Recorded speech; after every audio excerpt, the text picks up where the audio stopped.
嚟參加愛神會第7個集會。And now Messina will come up and say a few words. 而家我哋先讓校長。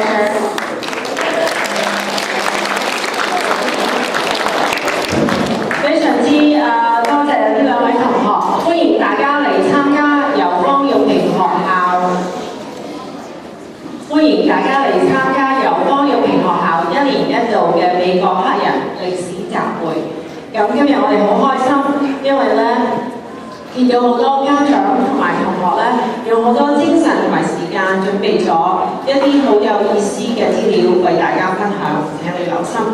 跟住落嚟，我想請咧由方玉平一位好特別嘅畢業生陳正華，佢跟住落嚟咧會同大家介紹一啲資料嘅。好，我哋鼓掌歡迎佢。AFI alumni Andy Chisholm。Good morning, good afternoon, class. One more time. Good afternoon, class. Very good. In order to be successful, you have to be teachable. Repeat after me. I am teachable. I may not be able to do all things now,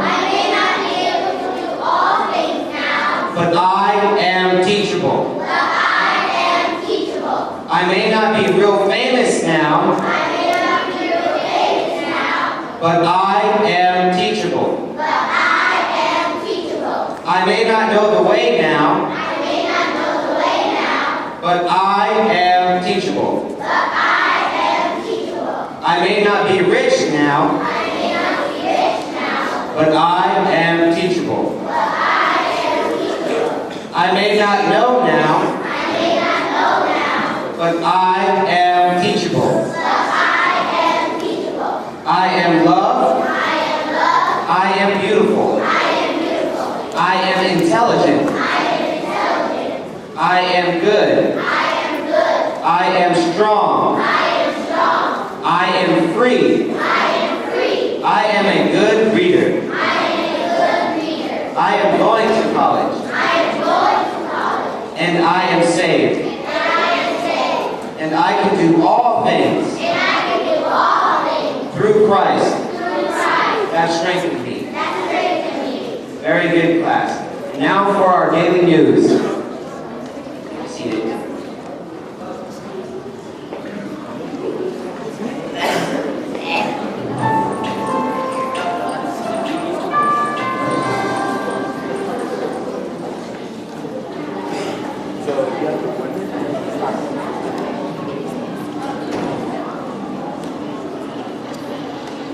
Slavery. That's the place everybody likes to start Negro history. You know, ignorant black men being brought over from Africa in chains. Terrible things. But this way slavery is taught is what it takes the sting out of it. Because the way it's usually taught, people think that we Afro-Americans started with nothing but Norm Rice Harris, with the kids who were Tarzan movies. And though America gave us slavery, America kindly gave us religion and a liquid tool of education. And when we get more jobs and more education from slavery. But we had something before we did that.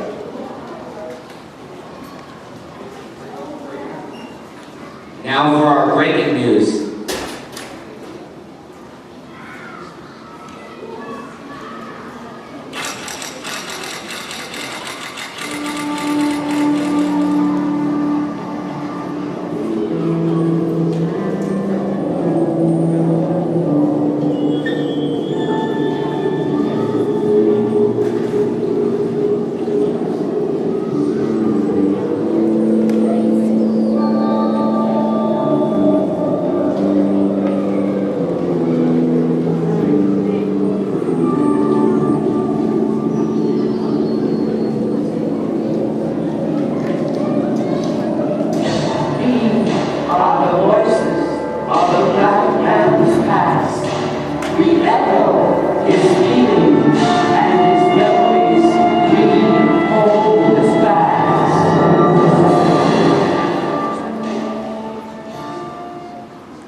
did for millennia.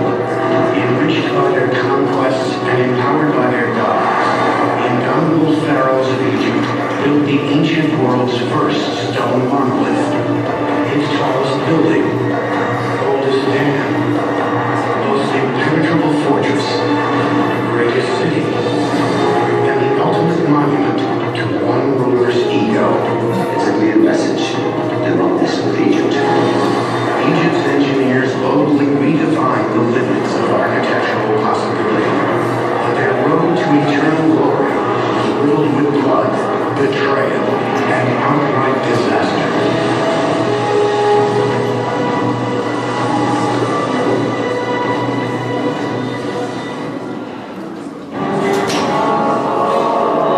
While flooding consumes every corner of Egypt, its new capital city, Memphis, stays dry, thanks to the massive 49-foot dam that surrounds it. It is the first dam ever built in recorded history. The driving force behind the dam and the city it protects is Menes, the first pharaoh of Egypt's first dynasty. The Egyptians didn't really need to worry about roads or wheels because they had the Nile, because the river would flow south to north, and then they would use the wind from north to south. Then the Egyptians would dig canals to get you in your east-west directions, and again, if you wanted to go anywhere else. So they were great canal diggers, and the engineers would construct canals that were kilometers and kilometers long. And this was used to transport all kinds of things, whether it was large numbers of people, whether it was grain, food, stone. Today, the pyramids still stand as the ancient world's main attraction, but they were no overnight success. It took 6 pharaohs, 4 generations of builders, and numerous engineering disasters to achieve such perfect proportions.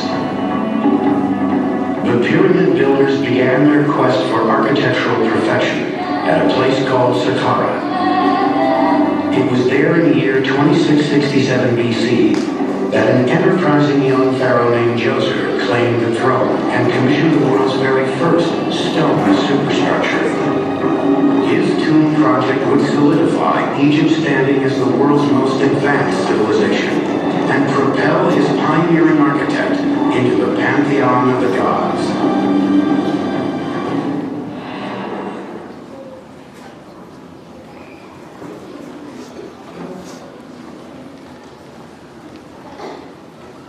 Hi, I'm Nixa.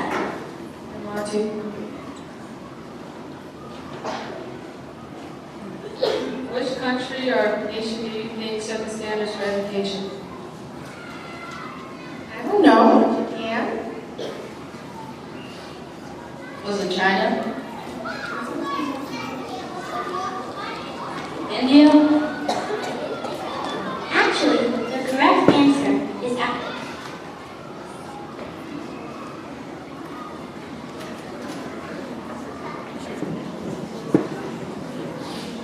People travel to Timbuktu from every corner of the African continent and many parts of the world in pursuit of knowledge and training. Organized around 3 great universities, University of St. Corey, Jinglebert, and Seminole. Jinglebert University was built nearly 700 years ago under the rule of Mansa Musa in 1325. The University of Timbuktu had 4 degrees with levels in its curriculum. The primary degree. At this level, the students learned and mastered volumes of books of sciences, including the Holy Quran, learned the Arabic language, and learned to communicate and write effectively in various African languages. The secondary degree. At this level, the students are introduced to the different branches of knowledge: grammar, jurisprudence, mathematics, geography, history, physics, astronomy, chemistry, and the science of the purification of the heart, soul, and mind. The students also spend time learning and training. University trade shops offer classes in business, carpentry, farming, fishing, construction, shoemaking, tailoring, navigation, and much more. The superior degree.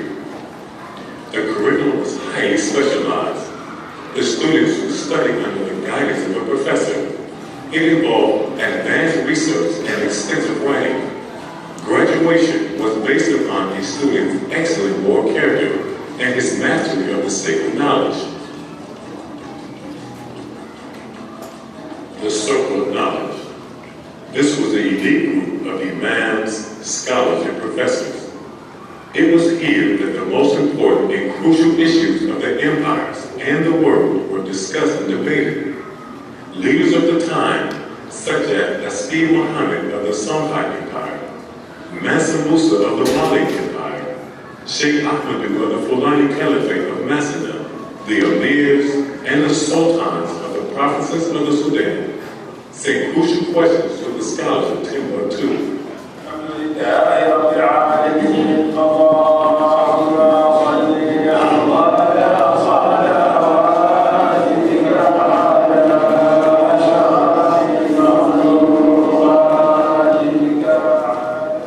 Scholars who received questions would make copies, then distribute them among the members of the Circle of Knowledge. Each scholar would individually research the issue. When they were all done, they would gather together and share their answers, which would later be published in manuscripts. The manuscripts described in great detail the questions or issues, and then the responses were given by the scholars.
What was that? Who was that? Was he Japanese? I think he was Japanese. Hi, my name is Thomas Bullard, and I am a famous mathematician. I am Caesar. I found the antidote for rattlesnake bites.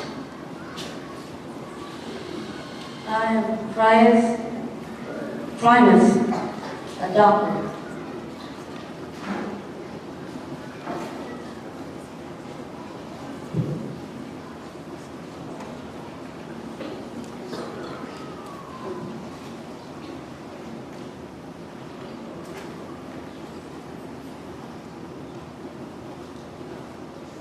I see you've met my distinguished guest, the lady.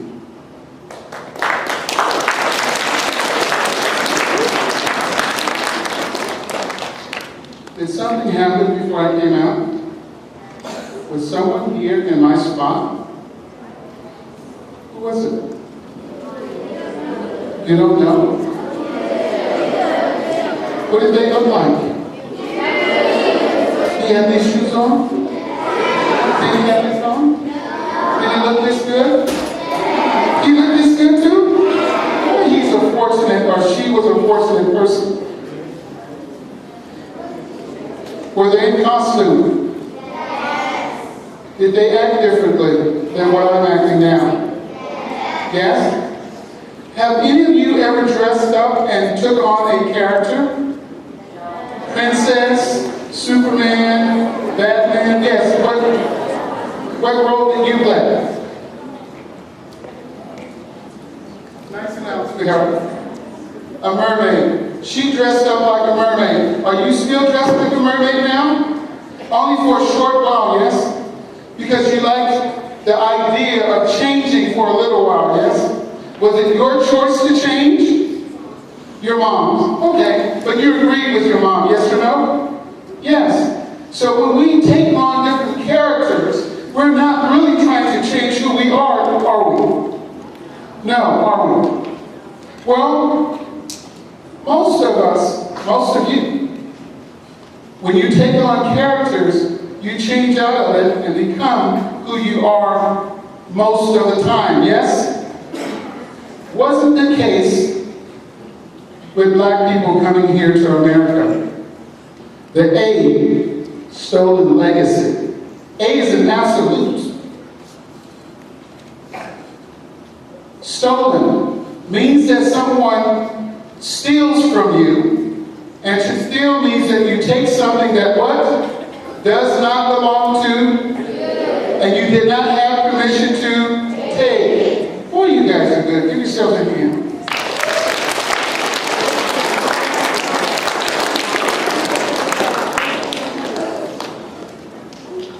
So absolutely stolen and your history. And what goes with your history is your family, your friends, your culture, and your language. When black people came here from Africa, did they come with their language intact? That you know of? Say no. Say no again. When they came here with all of their families together and happy to be riding on a boat over to America? No? No. But when most people came to America, the other ethnic groups, when they came, they usually came by choice. They chose to come. Is that yes? Yes. Say the yes like you mean it. Yes. See, there's power in the truth, and there's power in yes. So a stolen legacy is referring to African people that are now here in America. See, when I put on that costume, I could take on a character to show that what the uniform or the costume portrayed.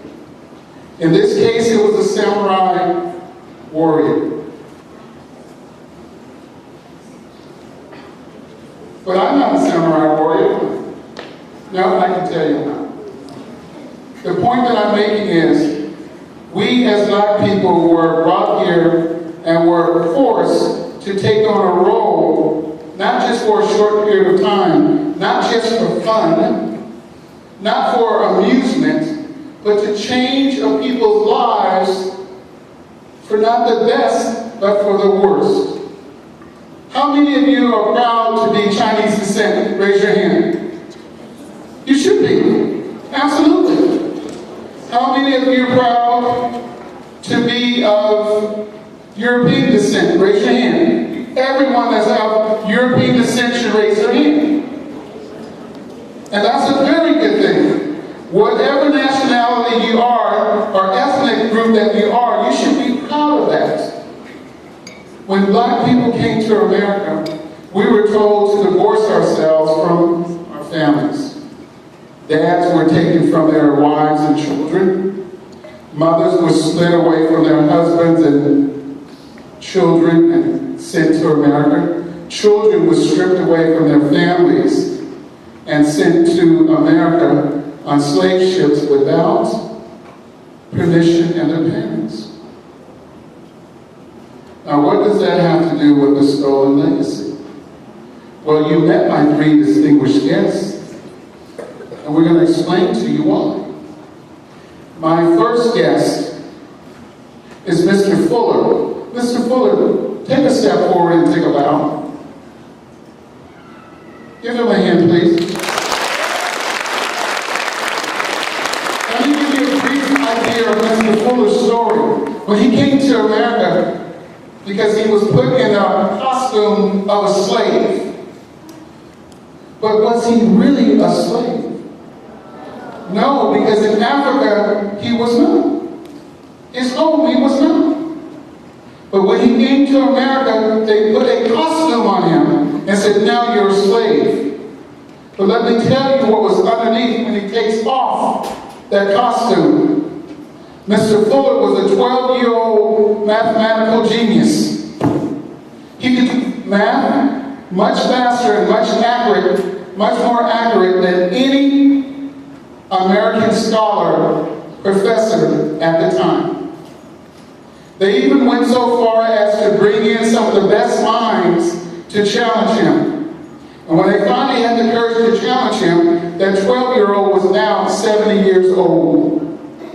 And this is the question they posed to him. Mr. Fuller, they said, take a 70-year-old that's 70 years, 17 days old, and 21 hours.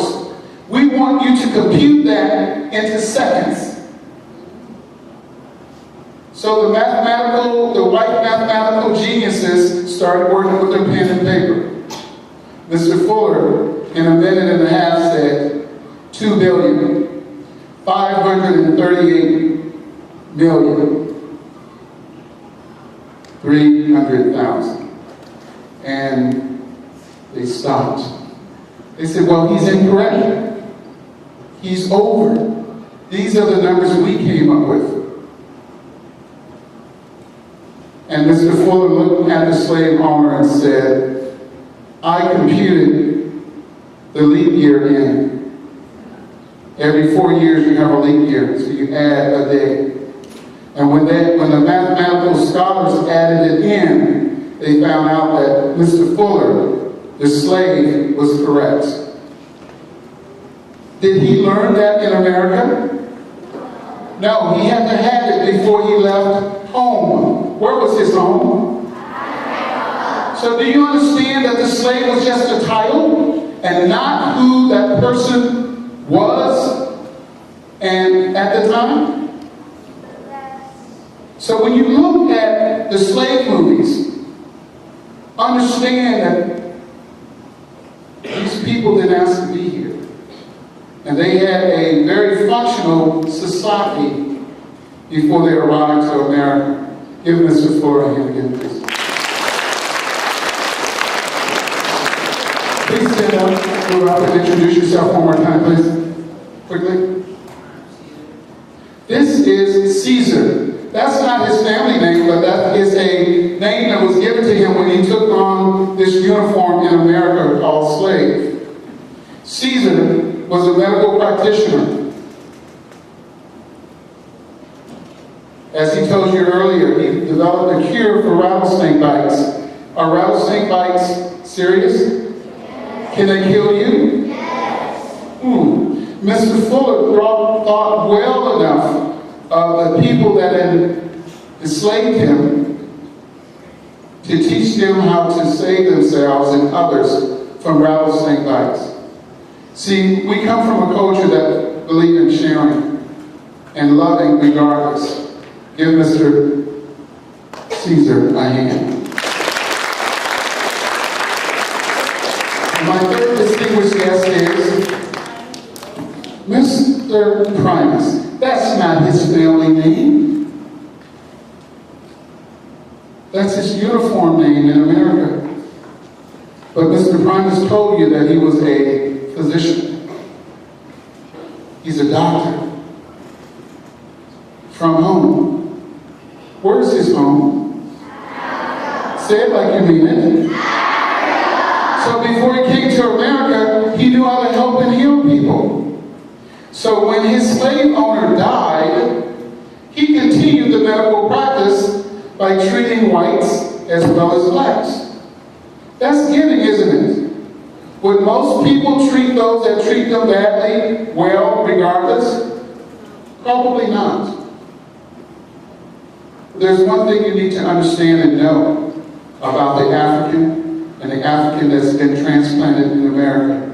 You could not be the person more loving, more caring, more gifted. Give my distinguished guest a hand, please. My point is this. A stolen legacy is where a group of people or a system has tried to disguise a beautiful people that really was the foundation of civilization. Every modern, mechanized, successful nation in the world has come through Timbuktu, Socrates, Pythagoras, Moses, Plato. They learned not in a European university, but their greatest learning was in an African university that existed long before America existed. If you don't learn or understand anything about today, understand that when the next time you look at an African movie, you're not looking at someone that was destitute to be here in America, to be beaten, slaughtered, and put down. But they came from a rich culture of kings, queens, prince, and princesses. And that they came here fully functional. Our mathematician did not read or write and chose not to learn to read to write after 70 years because he felt that learning to read and write his oppressor's language would make him the biggest fool. And I think there's something to be said about that. That he refused to become a slave. That's the stolen legacy. We are who we are. One of the greatest people in the land. I hope you got something from that. Thank my guests. Thank you.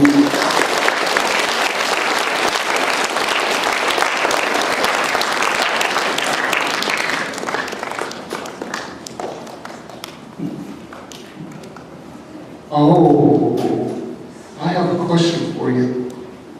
Will you come here for a second? Yes. And can I have my distinguished guest back just for a second? If this beautiful young girl was walking on the street and some stranger came up and kidnapped her, it would do what? It would trigger what kind of alert? Say it louder. Say it louder. Guess what? There was an Amber Alert when these slave children and families were taken from Africa. What kind of alert? Amber. Amber. What kind of alert? Amber. They're taking our babies, they're taking our fathers, they're taking our mothers, they're taking our children from Africa, our home. They're taking us someplace that we don't know. Activate the Amber Alert immediately. The black people's struggle for decent opportunity in this country is tied up so tightly with education until you can't separate them. It all started when we were brought here as slaves from Africa.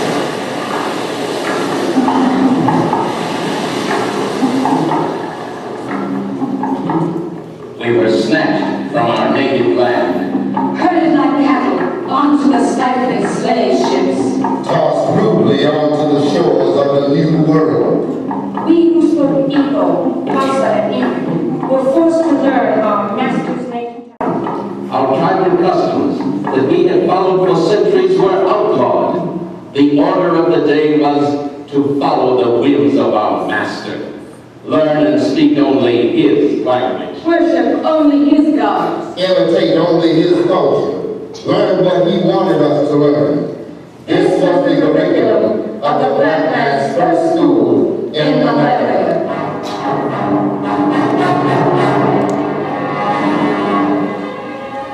During the early days of slavery in America, Negroes were educated or trained for whatever work their master wanted done. Slaves were taught to work in the fields, look after livestock, cook and act as servants, and serve aboard ship.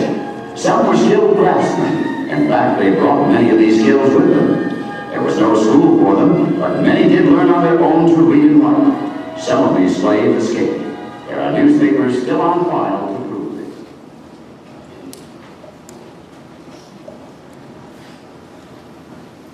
The first African-American schools were started by the church.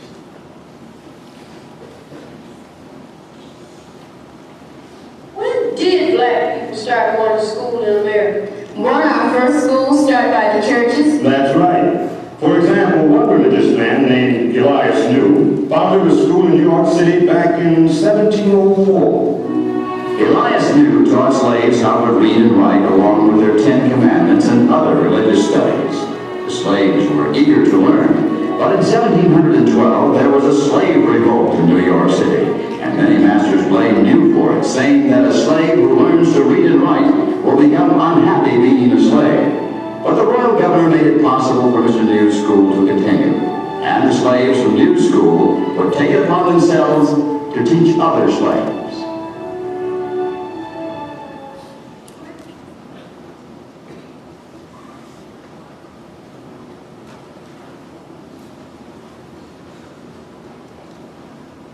I am Booker T. Washington.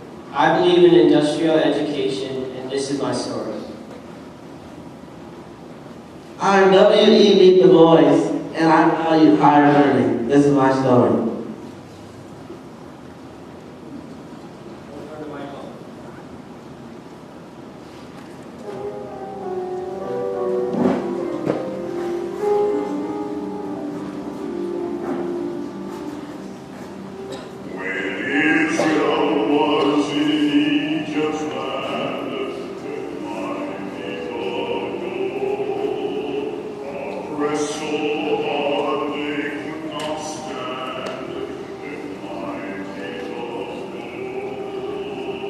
When studying the scholarly debates between Booker T. Washington and W.E.B. Du Bois, one must take a look at their early experiences to understand the positions taken and strategies they used to improve the conditions of blacks in the United States.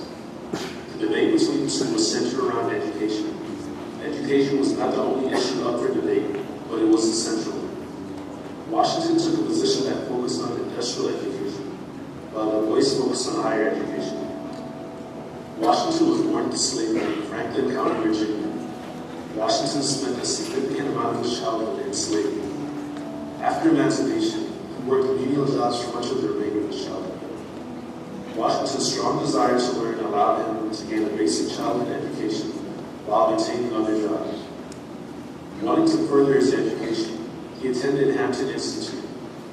The focus at Hampton Institute was vocational and industrial education.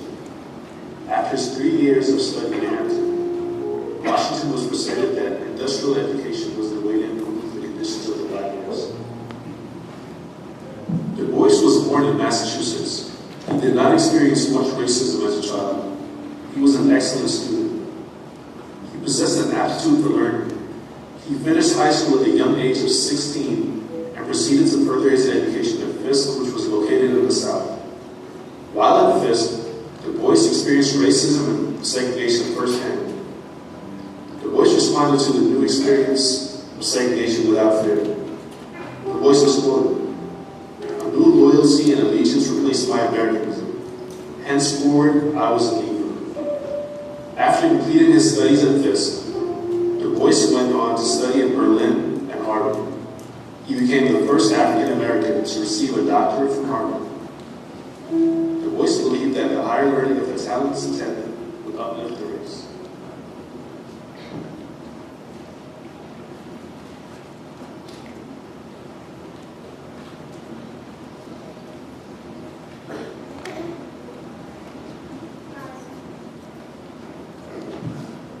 Hi, I'm Fanny Coffin. I'm the first African American woman principal, and this is my story.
was the first Black woman to start a college.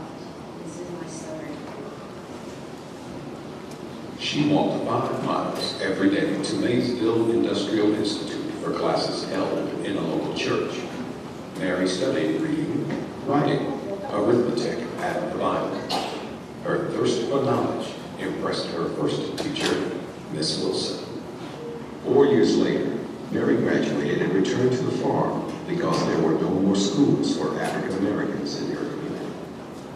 Mary took advantage of her education to protect her father from being cheated when he took the cotton to the gin. Often she corrected mistakes made by the person who weighed the cotton. She realized that her father and other farmers probably had been swindled many times. Here, she accepted a teaching position at Haynes Normal and Industrial Institute and moved to Augusta, Georgia. Lucy Laney had founded this school in 1895 in a church basement for African American children. The Presbyterian Board of Missions paid for the first classroom building. While working with Miss Laney, Mary began to think about starting a school. By 1904, news reached Savannah that the Florida East Coast Railway was building a railroad throughout the state.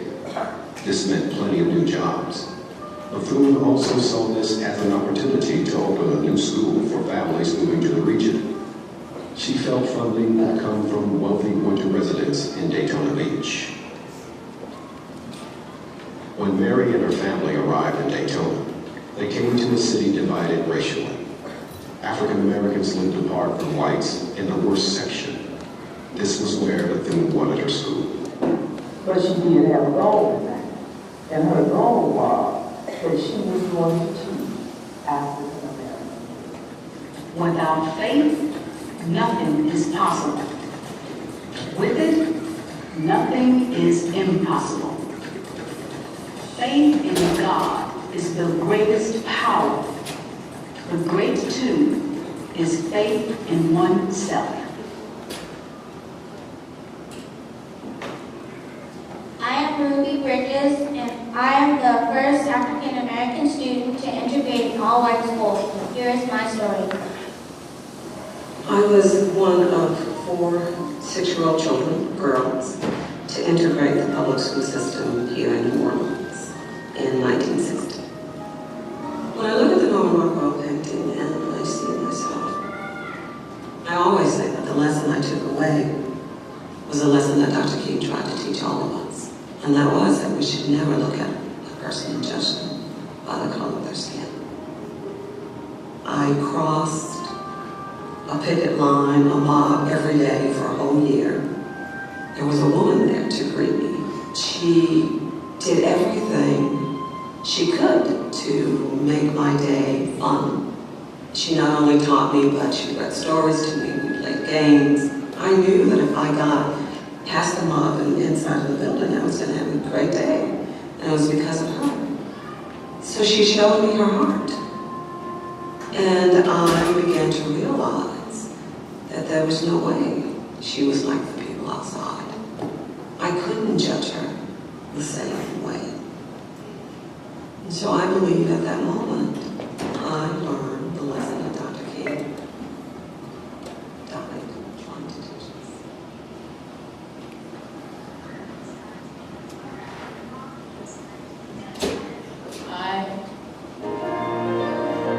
I'm part of Judas. I'm an What, you may ask, is so important? What, you may ask, is so important about studying history? The answer is as simple as it is important. If you knew your culture's history was directly linked to great writers, powerful leaders, successful business people, and pioneers, wouldn't that make you proud? Wouldn't that inspire you to do great things yourself? Those who endeavor to understand their own history are paving a path toward a bright future.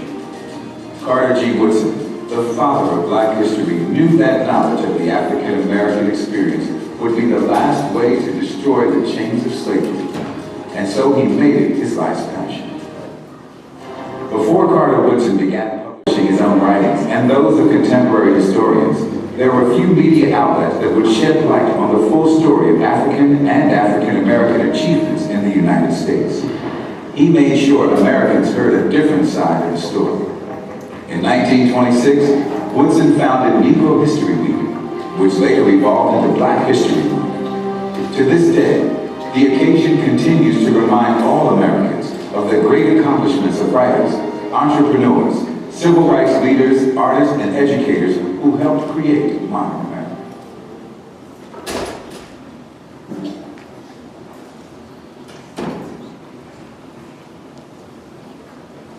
Hi, I'm Nixa. In the 1960s, there was a push for diversity in education. Let's see what our special guest, Bill Cosby, has to say about this.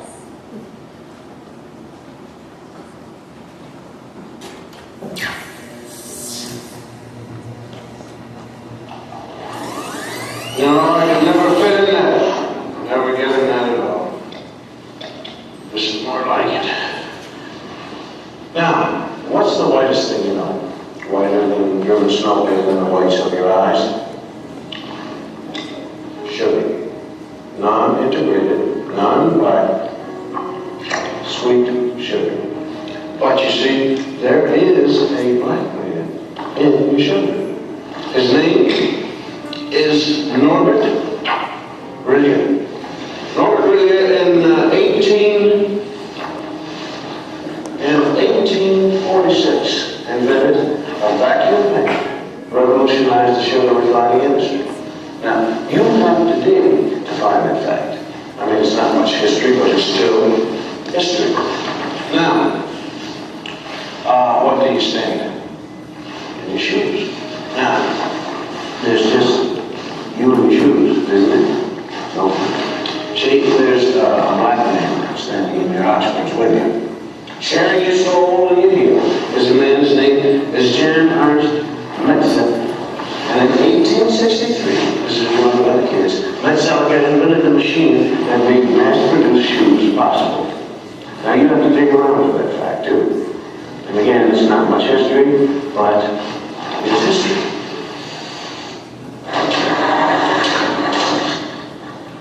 Am I coming in clear to California? I mean, is this TV signal traveling through a pass that was here in the Nevada Mountains and slipping into San Francisco? Okay, I want to thank you, Jim Beckworth. Jim Beckworth, St. Louis, hunter trapper, honorary chief of the Crow tribe of Indians. We had trouble finding you, Jim. Though you helped open the West, you didn't make the books. And how about the 186,000 blacks who fought on the Union side during the Civil War? 38,000 died. How about Teddy Roosevelt's charge up San Juan Hill? It wasn't just the Rough Riders who made it. 4 black regiments went right up with Teddy. They didn't get lost going up the hill. They got lost in the history books. How about the North Pole? Snow White. Well, the first man there was black, Matthew Henson. They shall guess them all. And he was Admiral Perry's navigator, and although he made it first to the pole, it never quite made it to the history books. And how about your heart? Can we get there? All right. Daniel Hale Williams first performed open heart surgery successfully. And this list could go on forever. Blacks who made it, blacks who made history, but who didn't get into the history text at all. And the strange thing is how little there is about us in the textbooks. Because it isn't important whether a few black heroes got lost or stolen or strayed in America's history textbooks. What's important is why they got left out. I want to thank Mrs. Lovely Phillips and the whole gang here at 4th grade for the brilliant and intelligent artwork that they've done here to make this whole broadcast sing. I want you guys to keep pretending that I'm not here. You're doing a great job. And just keep on drawing and reading and writing and doing what you have to do, because I'm going to talk about some of the kids. This is a storefront school in Philadelphia. The children are being given a black preparation before they enter the city schools. They're not especially gifted children, they're just from the neighborhood. One black man named John Churchville put it all together and financed it himself. Right? You understand that? All right. A number is concept of quantity or an amount. That is wrong. No. A number is a concept of quantity or an amount. That is dead wrong. He's He's not only teaching you math to children whose ages range from 17 months to 5 years, he's decided to give them the emotional armor they need to protect themselves against the education they're sure to receive when they start kindergarten. Anybody tell you something wrong, are you going to do it? No! What do you want? I want freedom. What do you want? I want my freedom now. No, you have to wait till next week. You can't have it now. You wait till next week? Okay. What are you? I'm black and blue. What is your nationality? My nationality is Afro-American. Suppose I had some money in my pocket. Suppose I gave you $1 to say that you're an American Negro. This is money now. Money talks. Money talks. This dollar. If you don't say it, you don't get it. You're an American Negro, aren't you? No. You won't have any money. You know you need money, don't you? Yeah. You need money to live, don't you? Yeah. All you have to say, is that you're an American Negro. Aren't you an American Negro? Are you an American Negro? No. What are you? I'm black and blue. What's your nationality? My nationality is Afro-American. Very good, man. Keep it up. Go sit down. You had to think about that a minute, didn't you? Yeah. All right, everybody. What is your nationality? My nationality is Afro-American. All right. What I did is what people are going to do to you in different ways when you get out of school. They're not going to just come right up to you and give you $1 or say if you say that you're an Afro, if you say you're an American Negro, I'll give you $1. But they're going to be very nice to you, some of them, and they're going to try to, get you not to love black people.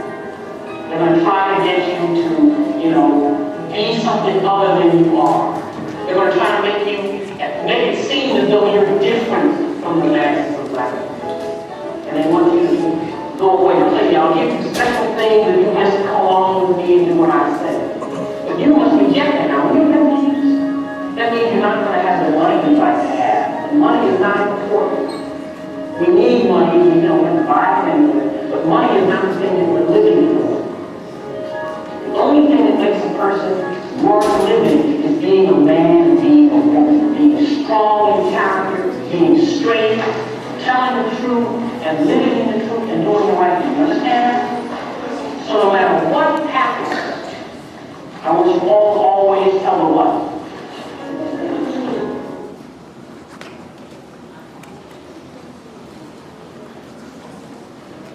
Ladies and gentlemen, boys and girls, faculty, parents, supporters, all that are in our presence, you have been greatly rewarded today just by your zip code.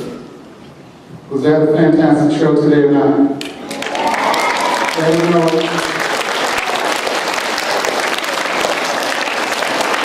There's a few seconds left on this tape with this teacher. The Stolen Legacy speaks to this, that a lot of black people think that they need to look like somebody else and act like somebody else. And what he was doing here may seem harsh to you. Doesn't seem harsh to me. It seems so appropriate because it happens in your families. Your families tell you that you're the best, that you're the smartest, you're the brightest.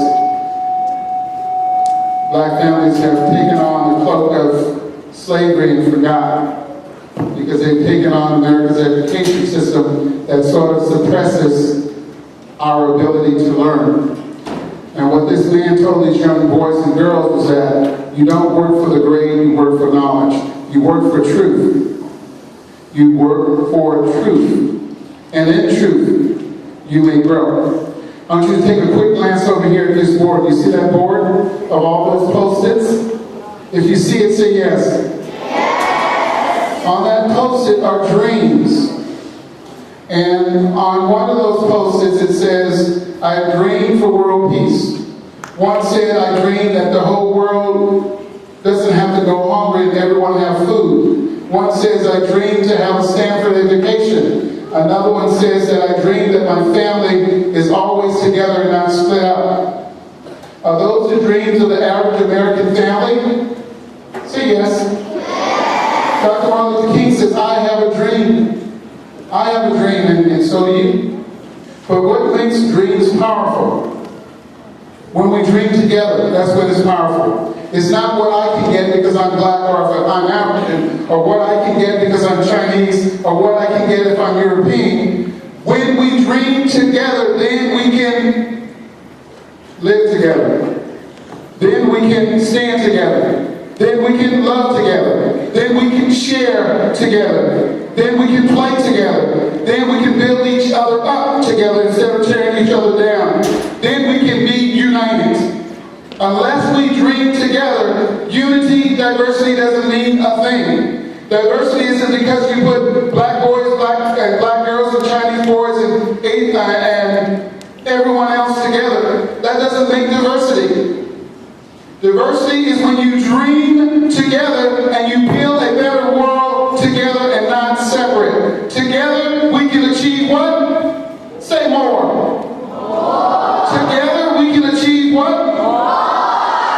Africans came here sharing. This world is where it's at. This country is where it's at because of African influence. Stoplights, open heart surgery, blood transfusions. Those came from key Africans that shared with the world. Young boys and girls, I want you to leave here today understanding that each and every one of you are special, and that your family or any other family doesn't dream any different than you do. Your mother and father love you. Black families love them. Your mother and father want you to have a great education so you can be successful. Black families want that too. Thing to remember, we always had it. It was stripped from us with our languages. Be proud of who you are, but also be accepting of others. I hope you enjoyed today. I just want to quickly thank Mr. Taylor.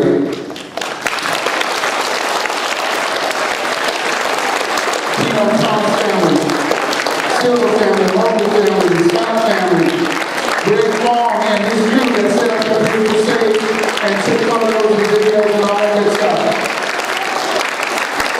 I want to thank our alumni that came out today, Mr. Ayuba Chisholm. And if there's someone I forgot, please forgive me. But I want to thank you all, the Chisholm family, Sister Marilyn Chisholm, the head of our house and the head of my love. And I just really appreciate all the hard work of all the families that contributed to this program today. This program was designed for you and for a better world. So I hope we hit the mark. I believe we did because it was made out of love and respect. With that said, thank you all for coming. Thank you all for what you've done. And thank you all for wanting to build a better world. Now, without further ado, your fearless leader at Alex Fonyu, Cito Alger. Let's give Mr. Chisholm a big hand. Thank you. Thank you. I hope all of you have learned at least one new knowledge today. As you exit today, take a small sample of rice and beans as you exit in an orderly manner. Hold on a second. We want to thank Lucy Aquino Thomas, Phoenix and Nexus Mom for pouring a lot of love to make the rice and beans. It's a little spicy. If you do not like spice, don't take it. If you take a bite and you don't like it, it's okay. You can compost it. Okay? Thank you for being a great audience. So Mr. Taylor, if you can direct the traffic in the back as they exit. All right.